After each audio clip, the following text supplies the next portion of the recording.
Hello friends and welcome to the exams made simple. So वैसे कल मैंने video बनाया था but due to some technical errors वो नहीं बन पाया था। आज मैं दोनों दिनों की वीडियो यानी कि 20 कल का और आज 21 दोनों का एनालिसिस दिखाऊंगा आपको, जो भी इंपॉर्टेंट है।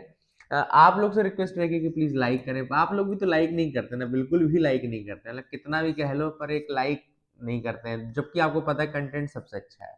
एनीवेज, मत करो। आगे स्टार्ट करेंगे आज के एनालिसिस के पहले क्वेश्चंस के साथ। कॉन्स्टिट्यूशनल मोरालिटी, पहला सवाल है कि इनमें से कौन सी चीज कॉन्स्टिट्यूशनल मोरालिटी को डिस्क्राइब करती है। ऑप्शन है obedience to written laws, adherence to constitutional values, spirits and principles, supremacy of parliament over constitution, moral behavior of constitutional authorities. The correct answer for this is B, adherence to constitutional values, spirits and principles। इसी को हम बोलते हैं constitutional morality। दूसरे सवाल पर आते हैं। दूसरा सवाल कह रहा है with reference to inflation targeting in India, Bharat में जो इन्फ्लेशन टारगेटिंग होती है आपको बताना है करेक्ट स्टेटमेंट्स कौन से हैं। पहला कह रहा है inflation target is decided by the government of India in consultation with the RBI. दूसरा कह रहा है target is based upon consumer price index. तीसरा कह रहा है एग्जैक्टली 4% है। तो आपको बताना है कि कौन से स्टेटमेंट्स करेक्ट है इसमें। तो अगर आप देखें पहला स्टेटमेंट जो है वो कह रहा है कि आरबीआई के साथ डिस्कशन करता है, तो वो बिल्कुल सही स्टेटमेंट है। सेकंड स्टेटमेंट कह रहा है सीपीआई है, तो ये वो भी सही है। थर्ड कह रहा है कि 4% एग्जैक्टली है, तो वो गलत है। हमारे यहाँ कितना inflation targeting 4 + -2%, it's not exactly 4%। तो आंसर विल बी 3 वाला हट गया, ये 3 हट गया, ये हट गया, आंसर विल बी 1 और 2। ठीक है। तीसरा सवाल महा आसान सवाल है। आईटीसीजेड कौन है, इनमें से क्या क्या रिलेटेड है। ऑप्शन है सब tropical high pressure belt, polar easterlies, convergence of trade winds and heavy rainfall, ocean currents near the equator. तो आपको बताना है कि आईटीसीजेड इनमें से बेस्ट क्या डिस्क्राइब करता है। ये सवाल मैं आपके लिए छोड़ता हूँ। Do tell me the correct answer in the comment section below. ठीक है, तो इसका आंसर जरूर करिएगा। मूव करते हैं आज के न्यूज़पेपर एनालिसिस की तरफ। तो आज का न्यूज़पेपर एनालिसिस इसमें खुला हुआ है, तो लेट्स सी नाउ। आज का एनालिसिस अगर आप देखें स्टार्ट करते हैं। क्या हम आगे बढ़ सकते हैं? अच्छा, एक से ही बढ़ना है, दो से नहीं बढ़ सकते। ठीक है, तो पहली न्यूज अगर आप देखें, गवर्नर आर्टर्ड, सॉरी, ओके, ये आ गया। गवर्नर आर्टर्ड, एक तो पहली न्यूज है governor आर्टर्ड policy speech in assembly says Kerala CM. Kerala CM का एक इशू आया। दूसरा, governor refused to read the customary speech in the Tamil Nadu house. दो चीजें हैं। आप सबको पता है कि जनवरी है यानी साल का पहला सेशन स्टार्ट होगा। इस साल का पहला सेशन फर्स्ट सेशन। अब फर्स्ट सेशन जो आता है वो कौन रीड करेगा, उसको कौन स्टार्ट करता है, तो उसको गवर्नर स्टार्ट करता है। अब गवर्नर ने दोनों स्टेट्स में क्या किया है, एक तो केरला और तमिलनाडु दोनों डिस्प्यूट में भी है, क्योंकि केरला ने और तमिलनाडु ने मिलकर ही सुप्रीम कोर्ट में अर्जी दी थी, जिसके बाद सुप्रीम कोर्ट ने कहा था कि जो 3 महीने से ज्यादा बिल को पेंडिंग नहीं रख सकता है गवर्नर। तो this was the state of Kerala and Tamil Nadu only. अब आप एक तो चीज यहाँ पे से समझे कि कौन सी चीज कॉन्स्टिट्यूशनल यहाँ पे न्यूज में है, वो है article 176 of the Indian constitution. जैसे लिखा है यहाँ पे, देखो लिखा है article 176 of the constitution mandates a special address by the governor to state legislatures at the commencement of the first session after a general election and at the start of the first session each year। हर साल जब पहला session start होता है या फिर जब भी नया नया लेजिस्लेटिव असेंबली बनेगा, तो उसका जो पहला सेशन है वो कौन स्पेशल सेशन कन्वीन करता है, वो गवर्नर करता है। ठीक है ना, स्पेशल एड्रेस होता है गवर्नर का। तो पहला तो एक इंपॉर्टेंट है कि गवर्नर, देखो यहाँ पे क्या, he has refused to read the customary speech. पहले तो उन्होंने तमिलनाडु में रिफ्यूज कर दिया। दूसरा चीज, जो केरला में जब उन्होंने रीड किया तो जो प्री अप्रूव्ड कैबिनेट वर्जन था उसको चेंज कर दिया, मतलब उन्होंने अपने मन से पढ़ना शुरू कर दिया। दोनों ही चीजें जो क्या है, वो गवर्नर अपनी पावर को ओवर एक्सीड कर रहा है, क्योंकि पहले भी सुप्रीम कोर्ट ने कहा है कि governor can only act on the aid and advice of the council of minister, aid and advice of council of minister. But चूंकि गवर्नर का अगर आप अपॉइंटमेंट जानते हैं तो उसको प्रेसिडेंट अपॉइंट करता है। Governor is appointed by the president. और जो इसकी ओथ दिलवाई आती है वो दिलाई जाती है जो chief justice of high court है। Chief justice of high court जो है वो ओथ दिलवाता है। ठीक है ना, प्रेसिडेंट अपॉइंट करता है। सेंटर का एक तरीके से एजेंट बन के रह गया है गवर्नर। बहुत बड़ा इशू है गवर्नर का कि क्या गवर्नर रिप्रेजेंटेटिव्स यानी कि जो इलेक्टेड रिप्रेजेंटेटिव्स हैं उनकी अथॉरिटी को ओवर एक्सीड कर सकता है या नहीं। तो that is always been a big question. है ना। गवर्नर के पास एक और इंपॉर्टेंट पावर होती है, गवर्नर के पास कुछ डिस्क्रिशनरी पावर्स भी होती हैं, वो भी आपको पता होगा डिस्क्रिशनरी पावर। जैसे कि मैं आपको बताऊं, पहला वो क्या कर सकता है, बिल्स को रिजर्व कर सकता है फॉर प्रेसिडेंट, ये भी काफी न्यूज में रहता है, बिल्स फॉर प्रेसिडेंट। अगर कोई, देखो कुछ केसेस में तो उसको रिजर्व करना ही करना है, जैसे कि हाई कोर्ट के रिगार्डिंग कोई चेंजेस हैं तो वो रिजर्व करता ही करता है, लेकिन बिल रिजर्व करना है कि उसकी डिस्क्रिशनरी पावर है। दूसरा उसके पास एक डिस्क्रिशनरी पावर है कि वो सेंटर को बताता रहता है समय समय पे, जैसे कि कई बार मान लो प्रेसिडेंट रूल लगाना है तो उसमें भी गवर्नर जो है अपने से ही रिपोर्ट जाके दे आता है प्रेसिडेंट को। तो all these things can be done by the governor, ये उसकी कुछ डिस्क्रिशनरी पावर्स है। बट नॉर्मली जो रूल होना चाहिए वो ये होना चाहिए कि he should act on the advice of council of ministers. क्यों? बिकॉज काउंसिल ऑफ मिनिस्टर्स और जो चीफ मिनिस्टर है वो इलेक्टेड है, they are representing the will of the people, और विल ऑफ द पीपल को कौन हटा रहा है? यहाँ पे गवर्नर हटा रहा है। तो that has been always a big question. यहाँ पे आपको जो मैंने एक एक्स्ट्रा चीज बताई वो है आर्टिकल 176 ऑफ द कॉन्स्टिट्यूशन, ये जरूर आप याद रखेगा। बाकी गवर्नर के रिगार्डिंग जो मैं बता सकता था वो मैंने आपको बता दिया है। I hope you got clarity, I hope आपको समझ में आया होगा। दूसरी न्यूज पर आते हैं। दूसरी न्यूज है Trump slams UK move to relinquish the Chagos island. अब ये एक इंपॉर्टेंट न्यूज आर्टिकल है, इसमें मैं क्या करूंगा, आपको एक थोड़ा मैप भी दिखाऊंगा, ठीक है। तो let's see the map also. अगर क्रोम खुला है तो अच्छी बात है। लेट्स सी, क्रोम इसमें नहीं खुला है तो let me open the Chrome for you. 2 second मुझे देना। दिस इज, ठीक है। तो अपन एक बार मैप देख लेते हैं चैगोज आर्किपेलागो को। ऐसे इंडियन ओशियन में है, आपको लोकेशन पता होगा, इंडियन ओशियन में है और आपका सॉरी मॉरिशियस के पास है, ठीक है ना। तो यहाँ पे let me write it down, Chagos,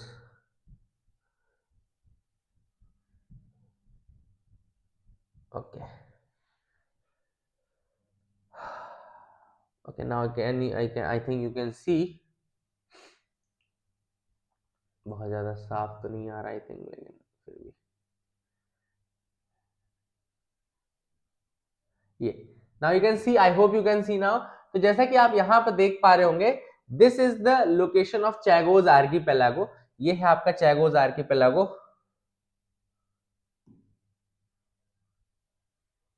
okay, so this is your Chagos archipelago, और ये इंडियन ओशन वाले पोर्शन में है। और यहाँ पर देखो आपका मॉरिशियस यहाँ पर है। तो मॉरिशियस के कौन सी साइड लोकेटेड, अगर आपसे कोई पूछे तो याद रखना कि ये नॉर्थ ईस्टर्न साइड में लोकेटेड है मॉरिशियस के। तो मॉरिशियस से नॉर्थ ईस्टर्न साइड में लोकेटेड है कौन? चैगोज आर्किपेलागो। और ये उसके ऊपर यहाँ मालदीव्स आता है, फिर यहाँ श्रीलंका, यहाँ इंडिया आ जाता है। बाकी यहाँ इंडियन ओशन का पार्ट है। और चैगोज आर्किपेलागो में यूएस का ये बेस है, यूएस का मिलिट्री बेस है। इसको हम क्या बोलते हैं? Diego Garcia, Diego Garcia. This is a military base of US. और ये काफी यूजफुल भी रहा था यूएस के लिए, डिएगो गार्सिया काफी यूज करता है यूएस इसका, है ना। इराक में जब अटैक करना था तो भी इसका निकटतम है, तो याद रखना। अब ये हुआ क्या है, रिसेंटली आप सबको पता होगा कि यूके ने मॉरिशियस को दे दिया। एक्चुअली ये मॉरिशियस का ही था, लेकिन एक बहुत पहले एक ट्रीटी हुई थी जिसके थ्रू जो ये था मॉरिशियस वाला पोर्शन था अलोंग विद चैगोस, वो किसके अंदर आता था? वो आता था आपका यूके के अंतर्गत, ठीक है ना। तो हिस्ट्री ऑफ, थोड़ा सा मैं चैगोस खोल लेता हूँ, हिस्ट्री ऑफ चैगोस, ठीक है। थोड़ा यहाँ पे आपको दिखा देता हूँ एआई, देखो ये देखो, Chagos archipelago basically involves Portuguese discovery, French settlement. पहले फ्रेंच सेटलमेंट था, लेकिन 1814 में, ये इंपॉर्टेंट डेट है, क्यों? क्योंकि यहाँ पे नेपोलियन हारा था, जो वाटरलू का युद्ध था उसमें नेपोलियन हारा था 1814 में। तो 1814 में हारने के बाद इट बिकेम द ये ब्रिटिश एक्विजिशन ले लिया इसको, ये पार्ट ऑफ मॉरिशियस बना। 1965 में UK detached it from the British Indian overseas territory. तो फिर 1965 में अलग हो गया, मतलब चैगोज अलग और मॉरिशियस अलग हो गया। एंड इसमें फिर एक डिएगो गार्सिया नाम का यूएस मिलिट्री बेस भी बनाया गया। और वहां से हुआ क्या कि बहुत सारे चैगोज के जो लोग थे, जो चैगोजियंस थे, वो फिर मॉरिशियस और सिशल्स में जाके सेटल हो गए, ठीक है ना। ये आपको याद रखना है। अभी रिसेंटली जाकर के एक ट्रीटी हुई थी जिसमें उन्होंने बोला कि ठीक है, आप देख सकते हो ब्रिटिश इंडियन ओवरसीज टेरिटरी बनी आपका 1965 में, जिसमें यूके ने डिटैच कर दिया Chagos island from Mauritius which was gaining independence to create BIOT. इसके बाद डिएगो गार्सिया यूएस का मिलिट्री बेस बना। 1967 से 73 के बीच में बहुत सारे चेगोजियंस को वहां पे फोर्सफुली रिमूव किया गया, है ना। एंड ये देख लो, इंटरनेशनल कोर्ट ऑफ जस्टिस ने रूल किया that UK administration is unlawful, UK administration in Chagos is unlawful. 2019 में ये चीज हुआ, ठीक है। और यूनाइटेड नेशन जनरल असेंबली ने कॉल किया यूके को कि भैया अपना कॉलोनियल एडमिनिस्ट्रेशन खत्म करो। और 2023 अर्ली 2024 में यूके एंड मॉरिशस ने 99 सालों की फिर ये लीज भी रखी, 99 ईयर्स की लीज रख दी, जिसमें उन्होंने बोला कि okay now we will leave you, ठीक है। तो आप देख सकते हैं यहाँ पे, ये देखो 1814 में ये पार्ट ऑफ ब्रिटिश बना बिकॉज ऑफ दैट ट्रीटी जो कि हुई after the defeat of Napoleon. जो मैंने बताया वही सारी चीजें हैं। ये कैसे क्लोज होगा यार, ठीक है। एनीवेज आपको पता चल गया यार, छोड़ो, नो थैंक यू, ठीक है। ये देखो, detached from Mauritius which became independent in 1968। 1968 में मॉरिशस इंडिपेंडेंट बन गया, 1965 में इसको अलग कर दिया गया था। और आप फिर देखो डिएगो गार्सिया बनाया गया यूएस का मिलिट्री बेस, एंड बहुत सारे लोग वहां पे सेटल भी हो गए, आप ये भी देख सकते हैं जैसे मैंने आपको बताया। All these things are important, I hope you got clarity, कुछ नया सीखने को मिल ही गया होगा आपको। आगे मूव करते हैं, देखते हैं और क्या इंपॉर्टेंट न्यूज आर्टिकल है जिनके बारे में हमको डिस्कस करना है। You can move ahead with me, आप बिल्कुल मेरे साथ आगे बढ़ सकते हैं, ठीक है। थोड़ा सा आगे आप बढ़िए, यहाँ पर कोई ऐसी न्यूज नहीं है खास जो हमको डिस्कस करने योग्य हो। You can move ahead. Karnataka DGP suspended over obscene videos. ये हैं डीजीपी के रामचंद्र राव, जिन्होंने बहुत ही अश्लील वीडियोस बनाए थे। आपने देखा होगा अश्लील वीडियोस इनके वायरल हो रहे हैं। यहाँ पर बेसिकली न्यूज में आ रहा है rule 3 of the all India services conduct rule. क्या होता है, जो भी सिविल सर्वेंट्स है ना, कोई भी सिविल सर्वेंट चाहे वो स्टेट का हो चाहे सेंटर का हो, they are bounded by the civil services conduct rules, है ना। चाहे स्टेट गवर्नमेंट के हो चाहे आपके मतलब सेंट्रल के हो। जैसे अब ये चूंकि यूपीएससी डीओपीटी के अंतर्गत आते हैं, तो सेंट्रल के सिविल सर्विसेज कॉन्डक्ट रूल है all India services conduct rules 1968, उनके अंतर्गत इसको रूल 3 के अंदर इनको सस्पेंड किया गया है ना। बिकॉज ऑब्सिनिटी जो है एक तरीके से it is unbecoming of an government servant, it is unbecoming of a civil servant, उसके अंतर्गत इनको हटाया गया है। तो I hope you got clarity regarding that as well, ये भी समझ में आ गया होगा आपको। आगे मूव करते हैं, देखते हैं और क्या इंपॉर्टेंट है। Now this is a very very important news. Supreme Court to examine query by Tamil Nadu Kerala on whether ED is a juristic person or not. बड़ी न्यूज है, अच्छी न्यूज है, कुछ नया भी सीखने को मिलेगा, ठीक है ना। अब हुआ क्या है, पहले तो आप एक चीज इसमें समझेंगे, what is a juristic person, एक चीज हम समझेंगे, ठीक है। और फिर केस समझेंगे कि क्या है, ठीक है। तो let me tell you by the notes, जो नोट्स मैंने बनाए हुए हैं, मैंने उसमें बहुत अच्छे से लिखा हुआ है सारी चीजें, तो अपन उसी से देख लेते हैं। जैसा कि आप यहाँ पे देख पाएंगे ना,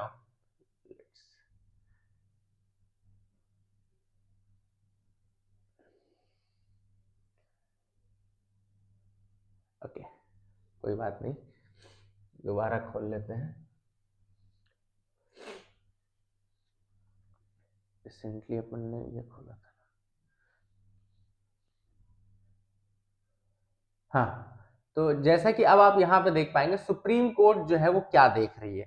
तो supreme court is looking at a big question, that is can enforcement directorate behave like a person in a court.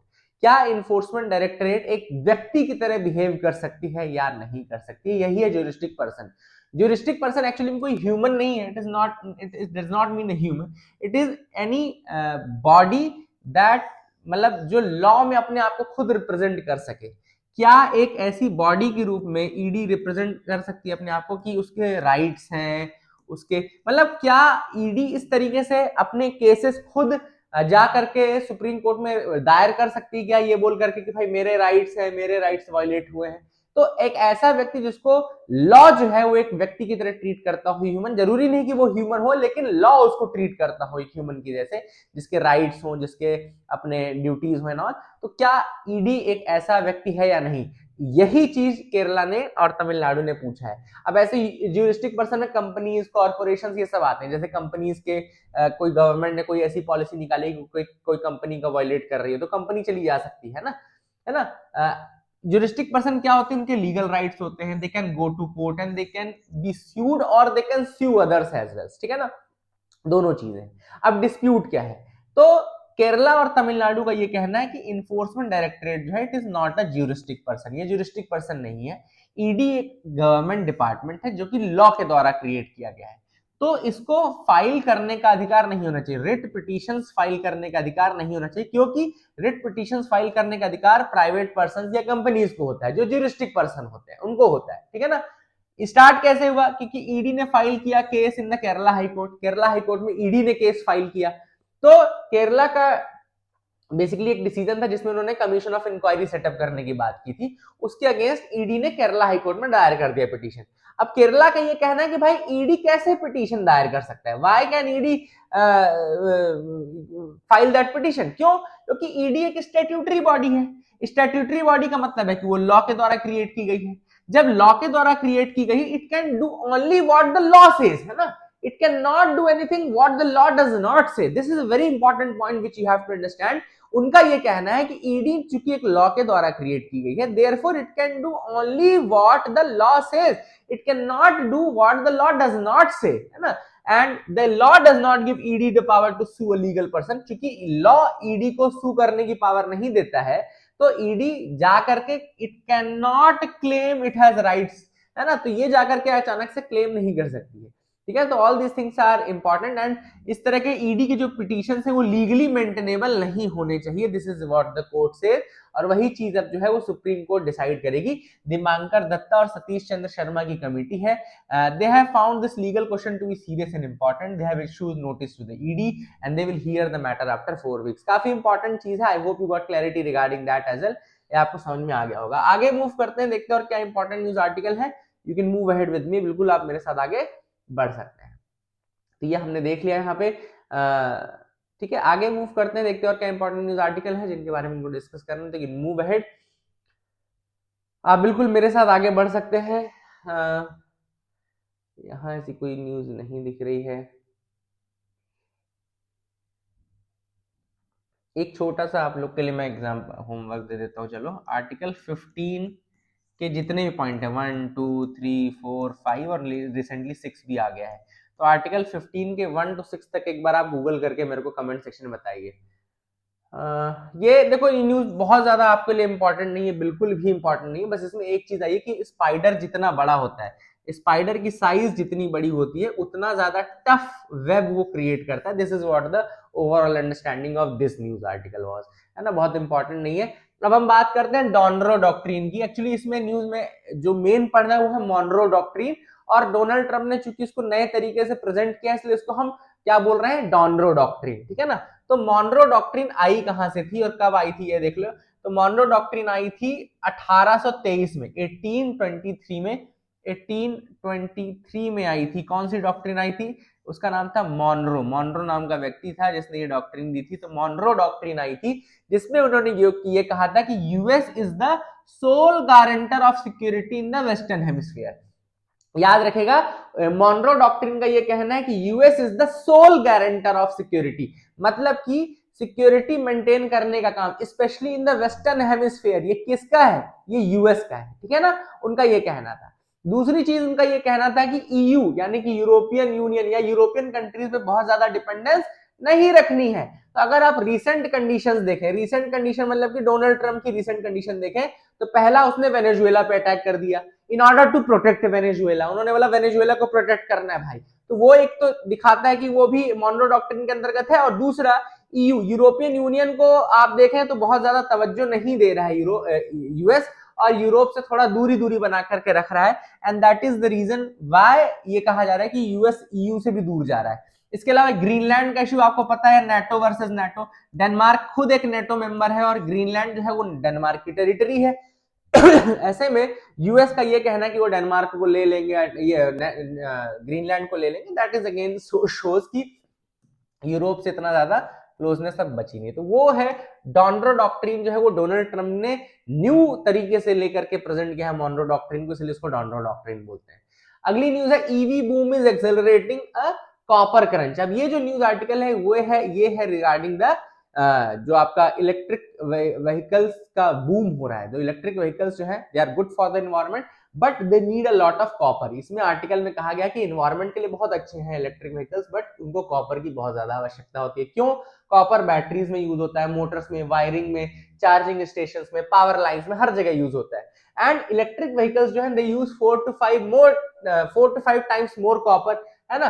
Then a petrol और डीजल कार। तो ईवी में तो पेट्रोल डीजल कार से 4 से 5 गुना ज्यादा कॉपर यूज होता है। Copper demand जो है बहुत ज्यादा शूट अप हो रही है, and very small numbers to millions of cars in just 10 years EV जो ग्रो हुआ है। एंड लेकिन कॉपर माइंस इस तरीके से नहीं बढ़ सकते, उनका जस्टेशन पीरियड, न्यू माइंस का जो जस्टेशन पीरियड होता है वो 10 से 15 साल का होता है, 10 to 15 ईयर्स का होता है। तो इतना जल्दी माइंस तो नहीं बढ़ेगी। कॉपर की डिमांड काफी ज्यादा बढ़ती जा रही है, कॉपर धीरे धीरे क्या हो जाएगा, it will become a scarce resource, है ना। एंड ईवीज जो है वो भी एक्सपेंसिव होंगी, और चार्जिंग स्टेशन जो है वो भी स्लोली ग्रो कर रहे हैं, ग्रो करेंगे भी। चाइना जो कि कॉपर का सबसे बड़ा आई थिंक वो है रिजर्व रखता है, उसके बारे में नॉट सबसे ज्यादा रिजर्व रखता है ये नहीं बोलना चाहिए, लेकिन सबसे ज्यादा जो यूटिलाइजेशन है बेटर वो चाइना द्वारा किया जाता है। And countries that don't control copper supplies में become dependent upon the other, जिनके पास कॉपर नहीं हो दूसरों पर डिपेंडेंट हो जाएंगे। तो ईवी रेवोल्यूशन जो है वो केवल टेक्नोलॉजी से लिमिटेड नहीं है, ये रॉ मटेरियल से भी लिमिट हो सकता है, जैसे कि कॉपर, है ना, कॉपर से भी लिमिट हो सकता है। This is what the author says in this article. I hope you got clarity, I hope आपको समझ में आ गया होगा। तो ये पूरा आर्टिकल हमने देख लिया, ये है कॉपर क्रंच के ऊपर ये आर्टिकल लिखा गया था। आई होप यू गॉट क्लैरिटी। अगली न्यूज है the importance of PACS silica for India. Very very important news. ये जो न्यूज है, अब आप थोड़ा पहले जिस्ट देखें। ऑन दिसंबर 12 2025, 12 दिसंबर 2025 को क्या किया यूएस ने, US convened the inaugural Pax Silica summit to secure the supply chain of critical minerals. Critical minerals की सप्लाई चेन को कैप्चर करने के लिए, या फिर कहना चाहिए सिक्योर करने के लिए, उन्होंने पैक्स सिलिका नाम का एक नया ग्रुप कन्वीन किया है, और उसकी मीटिंग इनॉग्रल मीट जो रखी थी वो 12 दिसंबर 2025 को रखी थी, ठीक है ना। एंड ऑब्वियस सी बात है, इसमें इंडिया अभी इनवाइटेड नहीं था। इसमें जो मेंबर्स इनवाइटेड थे वो रेयर अर्थ एलिमेंट्स के लिए, और इसके अलावा आपके क्रिटिकल मिनरल्स के लिए थे, और चाइना को बेसिकली चाइना के अल्टरनेटिव के रूप में डेवलप करने के लिए पैक्स सिलिका जो है वो एक पैक्ट सिलिका जो है उसमें डेवलप किया जाता है, ठीक है। आगे हम थोड़ा सा इसमें न्यूज में देख लेते हैं कि क्या इंडिया के लिए इसका इंपॉर्टेंस है, और क्यों इंडिया को इसको ज्वाइन करना चाहिए, है ना, नहीं भी करें तो भी करना चाहिए, ठीक है ना। तो यहां पर आप देख सकते हैं जो सेमीकंडक्टर्स होते हैं उनका सबसे बड़ा इंपॉर्टेंस इसमें बढ़ रहा है because of the artificial intelligence, और ये जो है ड्राइवर ऑफ इकोनॉमी भी है, और रेयर अर्थ एंड एलिमेंट्स जो हैं वो बहुत ज़्यादा क्रिटिकल होने वाले हैं, तो इनकी अर्जेंसी भी बढ़ रही है for the semiconductors, for the AI batteries, for the digital technology. ये सारी चीज़ें काफ़ी इंपॉर्टेंट हैं। इसके अलावा पैक्स सिलिका के बारे में अगर आपको बताऊं तो पहला पैक्स सिलिका समिट हुआ जो कि दिसंबर 12 2025 को हुआ। पैक्स का मतलब होता है peace, the meaning of Pax is peace. The silica का जो मतलब होता है वो की सेमीकंडक्टर मटेरियल सिलिकॉन से है, ठीक है ना, तो जैसा आप देख सकते हैं, ठीक है। इसका मेन एम है कि जो डिपेंडेंसी है उसको ख़त्म करना है, डिपेंडेंसीज को रिड्यूस करना है, global technology AI supply chains को स्ट्रेंथन करना है, और ट्रस्टेड डिजिटल इंफ्रास्ट्रक्चर बनाना है, ठीक है, याद रखना। अब पार्टिसिपेंट्स अगर आप देखें तो सबसे पहले इंपॉर्टेंट है यूएस और जापान जो कि टेक्नोलॉजी और इनोवेशन लीडर्स हैं, ऑस्ट्रेलिया जो कि लिथियम का एक्सपोर्टर है, देन थर्ड है आपका नीदरलैंड्स जो कि काफ़ी इंपॉर्टेंट है for advance lithography, south Korea भी इंपॉर्टेंट है क्योंकि वो चिप मैन्युफैक्चरिंग का काम करता है, सिंगापुर इंपॉर्टेंट है because it is semiconductor manufacturing hub, Israel आप सबको पता है टेक्नोलॉजी में ऑलरेडी आगे है, United kingdom third largest AI market है, देन इसके अलावा कतर और यूएई जो है वो सॉवरेन इन्वेस्टर्स के रूप में काम करेंगे। इसके अलावा कुछ ऑब्जर्वर्स थे जैसे आपके कनाडा हो गया, ईयू, ओईसीडी, ताइवान, ये सब फ्यूचर मेंबर्स हैं ऑब्जर्वर्स के रूप में। इंडिया जैसा कि आप देख सकते हैं इंडिया इसमें मेंबर नहीं है, और इसका मेन एम था चाइना के डोमिनेंस को ख़त्म करना, specially in the rare earth elements. And India member इसका तो नहीं है, लेकिन किस इनिशिएटिव का है, तो सप्लाई चेन रेजिलियंस इनिशिएटिव जो ऑस्ट्रेलिया और जापान के साथ है, 2021 का ये मैकेनिज्म है, इसका पार्ट इंडिया ज़रूर है। देन इसके अलावा चूंकि इंडिया क्वाड का भी मेंबर है, तो क्वाड क्रिटिकल मिनरल्स इनिशिएटिव जो कि 2025 में स्टार्ट हुआ था, इंडिया इसका मेंबर भी है।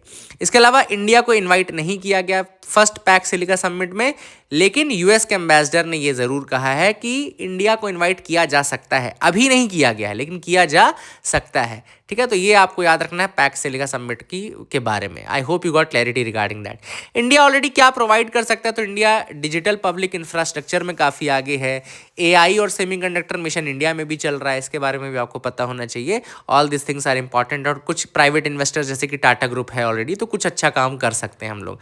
लेकिन अब चैलेंजेस भी हैं, चैलेंज ये है कि पहली डेवलपिंग कंट्री है इंडिया और फर्स्ट नॉन अलाय है, यूएस अलाय है जो कि इसका मेंबर बनेगी, तो वो एक अपने आप में चैलेंज है। अभी बना तो नहीं है लेकिन बन सकती है। देन इससे एक्सपेक्टेशन गैप बढ़ जाएगा। क्यों? क्योंकि बाकी सब तो डेवलप्ड कंट्रीज हैं, तो जरूरी नहीं कि इंडिया सारे एक्सपेक्टेशंस को पूरा कर सके, बट फिर भी हमारे लिए काफ़ी इंपॉर्टेंट है, स्ट्रेटेजिक ऑटोनॉमी के लिए काफ़ी ज़्यादा इंपॉर्टेंट है कि हम इसको ज्वाइन करें। आई hope you got clarity regarding that, ये आपको समझ में आ गया होगा, ठीक है ना। तो these are the things which have been there. और हमको मेन इसमें याद रखना कि चाइना को के डोमिनेंस को ख़त्म करना है और चाइना के अल्टरनेटिव ग्रुप में। और इंडिया के पास भी आरई काफ़ी ज़्यादा है, ऐसा नहीं कि इंडिया के पास रेयर अर्थ एलिमेंट नहीं है, बट हमारी जो माइनिंग है नॉल उसको इंप्रूव किया जा सकता है by becoming part of this. तो I hope you got clarity regarding that, ये आपको समझ में आ गया होगा, ठीक है। अब हम आगे बढ़ते हैं, देखते हैं और क्या इंपॉर्टेंट न्यूज़ आर्टिकल है जिनके बारे में हमको डिस्कस करना है। तो आप मेरे साथ यहाँ आगे बढ़ सकते हैं।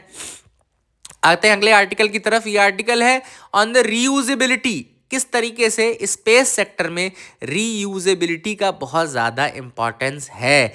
तो ये पूरा आर्टिकल रीयूजेबिलिटी के ऊपर है। रीयूजेबिलिटी मतलब कि जो फ्यूल है उसको बार बार यूज़ करें ताकि फ्यूल का जो वेट है वो डिक्रीज़ किया जा सके, ठीक है ना। फ्यूल के वेट को डिक्रीज़ किया जा सके। किसी भी रॉकेट्स में 90% जो वेट होता है वो उसके फ्यूल का होता है और केवल 4 से 5% जो वेट होता है वो पेलोड्स का वेट होता है। जो पेलोड है वो 4 से 5% और फ्यूल बाकी 90%, ठीक है ना। ऐसे में अगर रीयूजेबल हम रॉकेट्स का यूज़ करेंगे तो that will be very important and very useful as well. और रीयूजेबिलिटी से हमारा वेट जो है वो डिक्रीज किया जा सकता है, प्लस हम पेलोड्स के वजन को बढ़ा सकते हैं, ठीक है ना। तो ये चीज़ें काफ़ी इंपॉर्टेंट हैं। आगे देखते हैं कुछ, एक सेकेंड मुझे करने दो इसको। एक टर्म इसमें आया था, देखो, हाँ ये देखो, why do rockets have stages. अब रॉकेट्स में स्टेजेस क्यों होते हैं? तो बेसिकली रॉकेट्स को स्टेजेस में किया जाता है, first stage, second stage, third stage, fourth stage, फिर धीरे धीरे एक एक स्टेज को डिस्कार्ड किया जाता है। अब ये सारी चीज़ें क्यों की जाती है? तो इसमें एक टर्म देखो लिखा हुआ है आगे, सियोल-कोव्स्की इक्वेशन, ठीक है ना। तो सियोल-कोव्स्की इक्वेशन जो है उसके बारे में यहाँ पे मेंशन है, देखो ये यहाँ पे देखना, to beat the trap of Tsiolkovsky equation, है ना। तो यहाँ पे मैंने इसको टी साइलेंट माना हुआ है ना, TSI में टी साइलेंट किया हुआ है मैंने। तो आप देख सकते हैं यहाँ पे, बाकी जो टर्म है सियोल-कोव्स्की इक्वेशन है और ये इक्वेशन जो है वो रॉकेट लॉन्च से रिलेटेड है। हालांकि मैं भी आपको गूगल करके दिखा दूंगा, लेकिन जो स्टेजेस है इन रॉकेट उसके mass, propellant mass to fraction ratio को इम्प्रूव करने के लिए बेसिकली ये स्टेजेस दिए जाते हैं। Propellant to mass fraction ratio को इम्प्रूव करने के लिए। अब यहाँ गूगल करके मैं एक बार आपको और दिखा देता हूँ सियोल-कोव्स्की इक्वेशन। अगर सिंपल भाषा में लिखा है तो ठीक, कठिन भाषा में रहेगा तो हम इसको डिस्कस नहीं करेंगे। तो let me write it down once. TSI, Tsiolkovsky equation. एक सेकेंड, ये क्या लिख रहा हूँ यार, GEQ लिख रहा हूँ, इक्वेशन।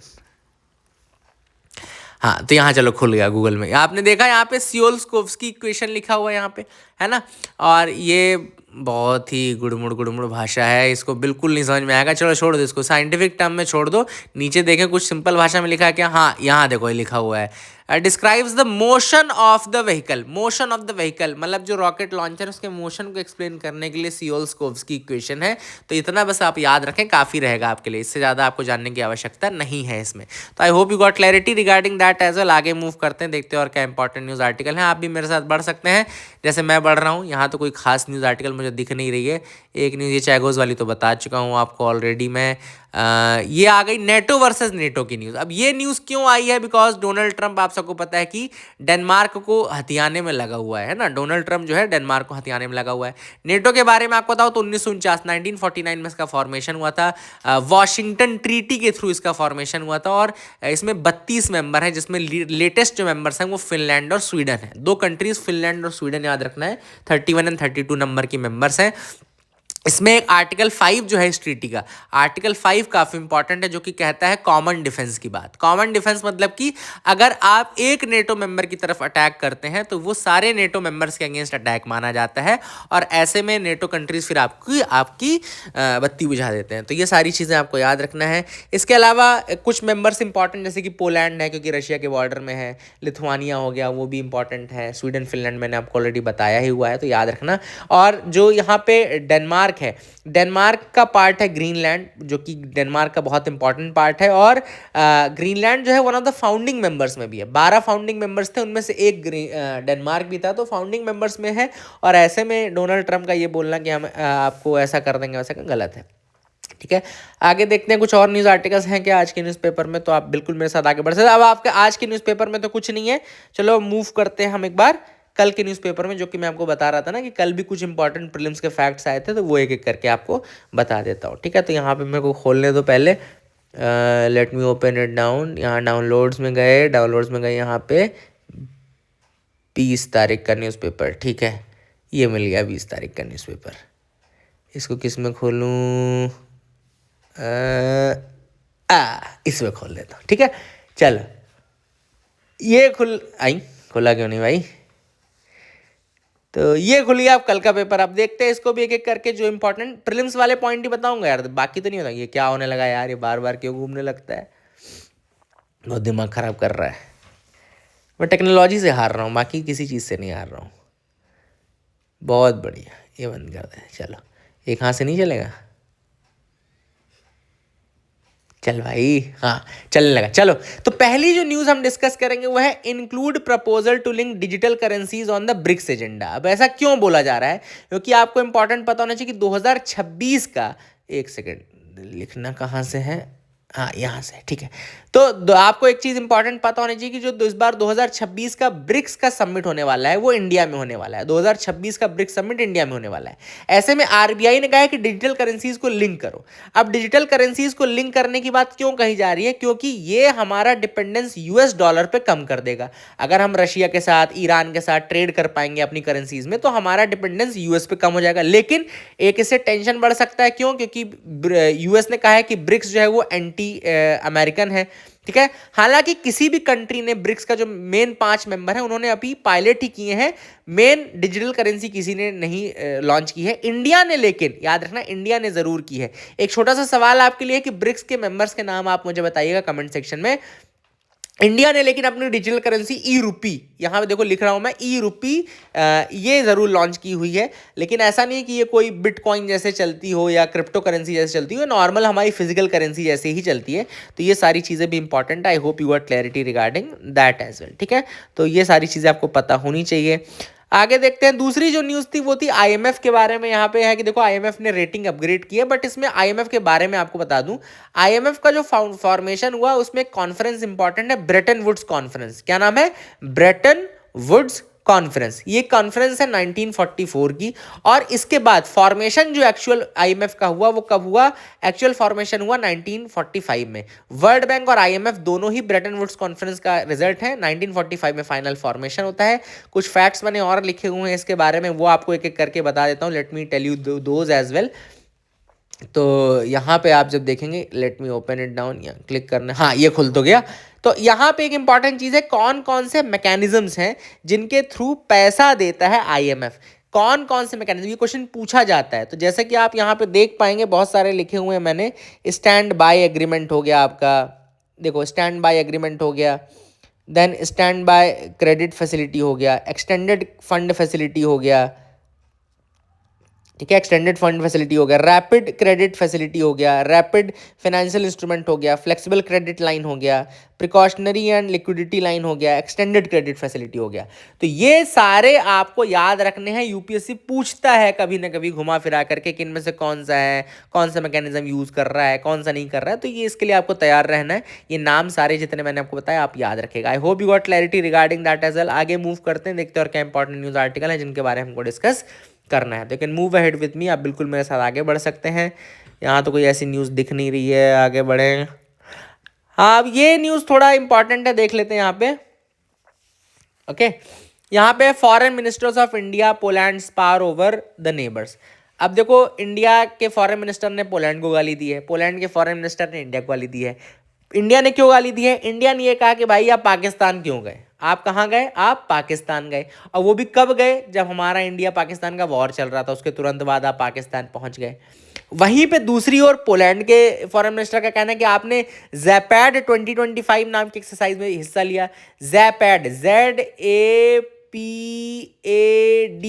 ज़ैपैड एक्सरसाइज आपको याद रखना है। ये एक्सरसाइज है रशिया और बेलारूस की एक्सरसाइज है जिसमें इंडिया ने पार्टिसिपेट किया। और अब पोलैंड का भी ये कहना है चूंकि रशिया और बेलारूस हमारे नेबर्स हैं तो हमको उनसे दिक्कत है, तो फिर आपने वहाँ क्यों पार्टिसिपेट किया।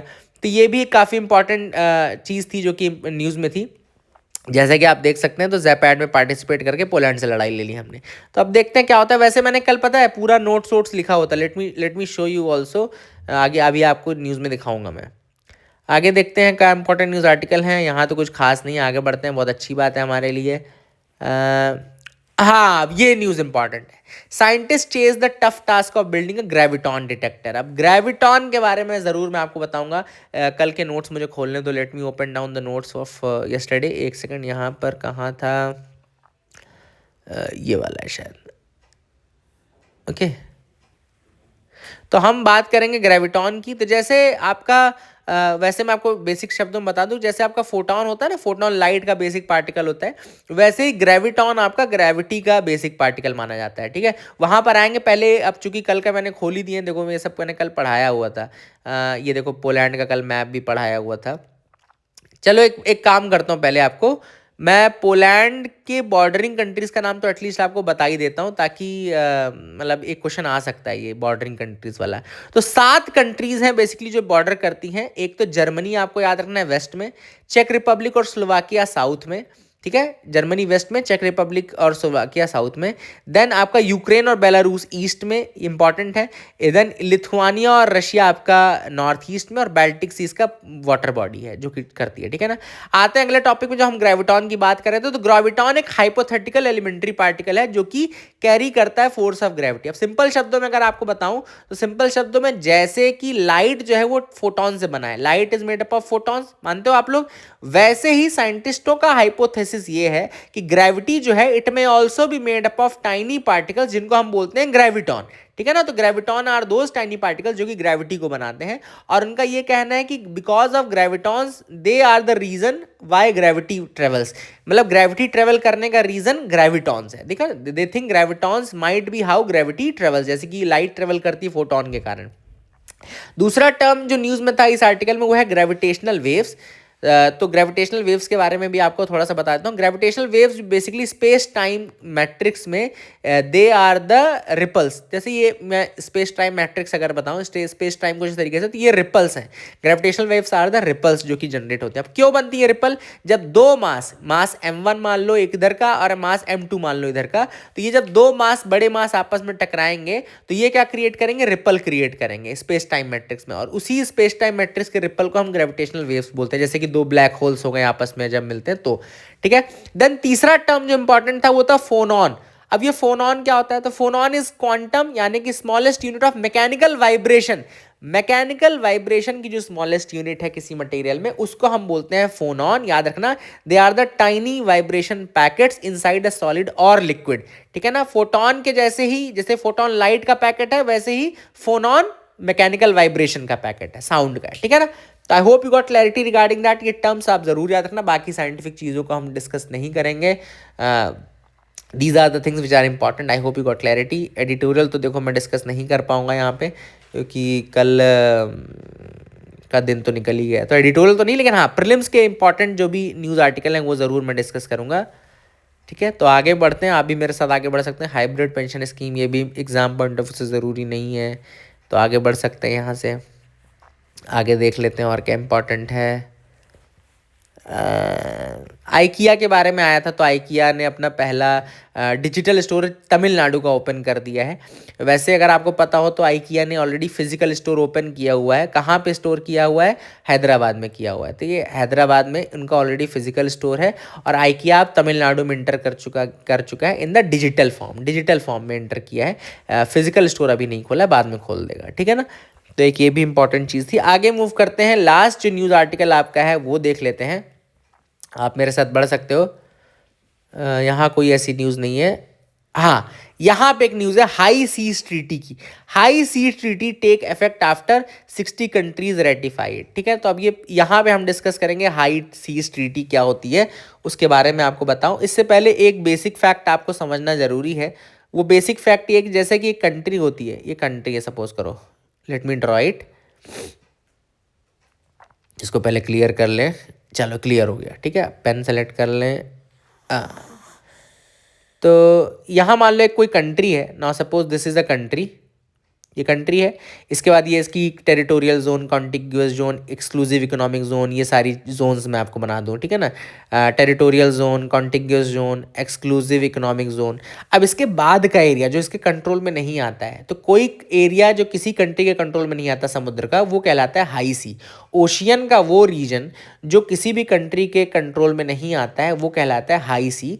प्लैनेट का 50% और टोटल ओशियंस का 2/3 जो है वो हाई सी ही है। तो ये जो हाई सी ट्रीटी है, पहली लीगली बाइंडिंग एग्रीमेंट है, याद रखें ना, लीगली बाइंडिंग एग्रीमेंट है जो कि मैरीन लाइफ को प्रोटेक्ट करेगा इन द इंटरनेशनल वाटर्स। जो इंटरनेशनल वाटर्स हैं, हाई सीज हैं, उसमें मैरीन लाइफ को प्रोटेक्ट करने के लिए हाई सी ट्रीटी लाई गई है, जो कि 50% ऑफ द प्लैनेट है। प्लैनेट का 50% जो है, half of the planet is high sea. इसके अलावा अगर ओशियंस की बात करें तो 2/3 ऑफ द ओशियंस जो है वो भी हाई सीज ही हैं। तो ये किसी भी कंट्री के कंट्रोल में नहीं आते, इनको इंटरनेशनल वाटर्स हम बोलते हैं, याद रखना। अब इंटरनेशनल वाटर्स में क्या क्या इश्यूज़ हैं, तो बहुत सारे इश्यूज़ हैं, जैसे कि आपका फिशिंग प्रैक्टिसेस है, शिपिंग के कारण है, प्लास्टिक पोल्यूशन है, ओवर फिशिंग है, पोटेंशियल डीप सी माइनिंग है। All this things are there जो कि क्लाइमेट चेंज क्रिएट करती है और ओशंस को भी नुकसान पहुंचाती है। तो ये ट्रीटी का बेसिक एक पॉइंट ये था कि ये ट्रीटी फोर्स में आएगी after 120 days after it has been ratified by 60 countries, ठीक है। तो यहाँ पे देखो लिखा भी हुआ है, ठीक है। तो देखो यहाँ लिखा है कि 120 days after it has reach the threshold ratification by 60 countries, ठीक है ना। तो अभी इसमें लगभग 83 कंट्रीज हैं जिन्होंने रेटिफाई कर दिया है, और इन 83 कंट्रीज में चाइना और जापान भी इंक्लूडेड है, ठीक है ना, इंक्लूडिंग चाइना एंड जापान, ठीक है। तो ये इंपॉर्टेंट चीज़ है जो आपको याद रखना है। I hope you got clarity regarding that as well. तो इन कंट्रीज ने 60 कंट्री जैसे हुई उसके 120 दिन बाद ये ट्रीटी फोर्स में आ गई है, और इसमें अब क्या होगा, बेसिकली मैरीन प्रोटेक्टेड एरियाज बनाए जाएंगे, ठीक है ना। Late me write it down for you. इसमें बनाए जाएंगे मैरीन प्रोटेक्टेड एरियाज, और मैरीन प्रोटेक्टेड एरियाज अभी वर्ल्ड में, मतलब प्रोटेक्टेड एरियाज ओशियंस में अभी केवल 1% है, जबकि 2/3 of the world oceans is high sea. देखो 2/3 of the world ocean is high sea, लेकिन जो उनमें से प्रोटेक्टेड है केवल 1%, only 1% of that is protected, ठीक है ना। तो ये एक इंपॉर्टेंट चीज़ है जो आपको याद रखनी है। I hope you got clarity regarding that. That is it for the day. आप जो मेंबर्स हैं हाई सी ट्रीटी के, वो मिलेंगे और वो अलग अलग वो बनाएंगे, प्रोटोकॉल बनाएंगे, स्टैंडर्ड बनाएंगे। So that is it for the day friends. I hope you like our video. Please do like and subscribe, keep loving us, keep sharing us. Thank you and have a nice day.